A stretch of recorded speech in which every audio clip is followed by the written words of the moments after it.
आप देख रहे हैं अल्फा डिफेंस हिंदी में आपका स्वागत है।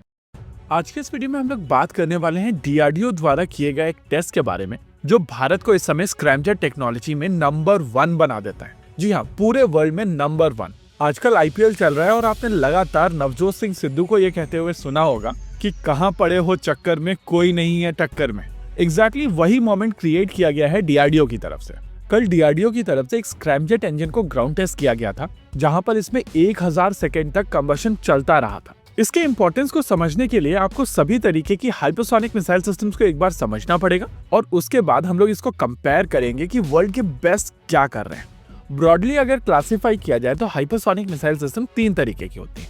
पहली आपकी इंटरकॉन्टिनेंटल बैलिस्टिक मिसाइल सिस्टम, जो आमतौर पर टर्मिनल फेज में हाइपरसोनिक होती है। जैसा कि आपकी स्क्रीन के ऊपर इसकी ट्रेजेक्ट्री को दिखाया गया है, वैसे ही इस तरीके की मिसाइल सिस्टम एटमॉस्फेयर में पहले ऊपर जाती हैं और फिर ग्रेविटी के प्रभाव में नीचे गिरती हैं, जिसके दौरान इनकी स्पीड हाइपरसोनिक होती है। इनका वॉरहेड टिपिकल वॉरहेड हो सकता है जो सीधे नीचे आकर गिरे, इसमें मैनूवर करने की क्षमता हो सकती है, या फिर इसमें मल्टीपल वॉरहेड्स हो सकते हैं जो इंडिपेंडेंट तरीके से किसी भी टारगेट के ऊपर जाकर गिर सकते हैं।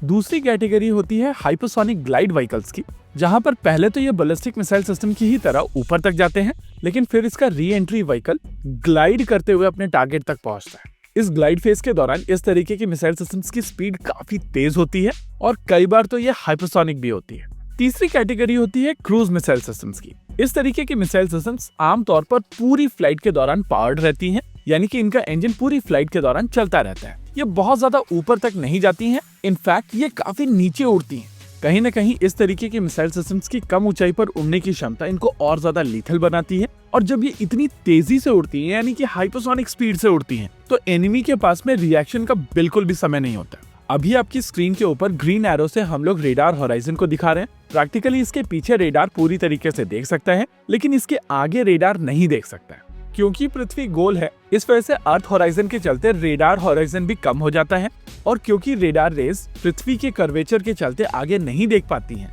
इस वजह से आप ऊंचाई पर तो देख पाते हैं, लेकिन कम ऊंचाई पर काफी तेज आ रहे टारगेट को देखना मुश्किल हो जाता है। ऐसे में ये कम ऊंचाई पर उड़ने वाला सिस्टम अगर हाइपरसोनिक स्पीड से मूव करे तो एनिमी के पास में रिएक्ट करने का समय ही नहीं बचता है।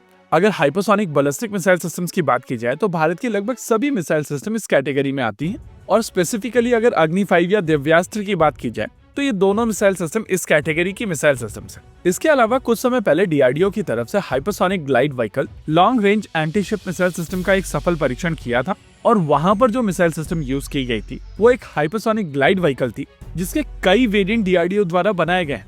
अगर हाइपरसोनिक क्रूज मिसाइल सिस्टम्स की बात की जाए तो इससे पहले डीआरडीओ की तरफ से HSTDV यानी कि हाइपरसोनिक टेक्नोलॉजी डेमोन्स्ट्रेटर व्हीकल बनाया गया था, जहां पर स्क्रैमजेट की एंड्योरेंस केवल 20 सेकंड्स की थी। वहीं अगर इस समय वर्ल्ड की सबसे best hypersonic cruise missile system की बात की जाए तो वो ज़िरकॉन होगी, और ज़िरकॉन को लेकर कहा जाता है कि इसका स्क्रैमजेट लगभग 120 सेकंड तक चलता है। अब कल डीआरडीओ की तरफ से जो स्क्रैमजेट इंजन टेस्ट किया गया है वो 1000 सेकंड तक चलाया गया है, यानी कि पूरे वर्ल्ड में जो इस समय बेस्ट चीज अवेलेबल है वो 120 सेकंड पर ही खत्म हो जाती है, और आप यहाँ पर स्क्रैमजेट इंजन को 1000 सेकंड तक चला रहे हैं।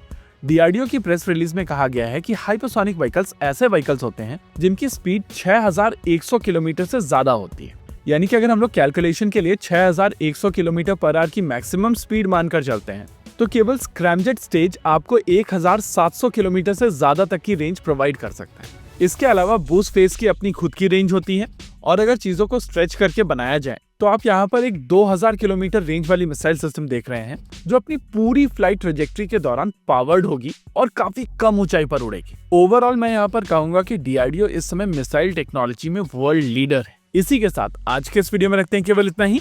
वीडियो को अंत तक देखने के लिए धन्यवाद। देखते रहिए अल्फा डिफेंस। जय हिंद।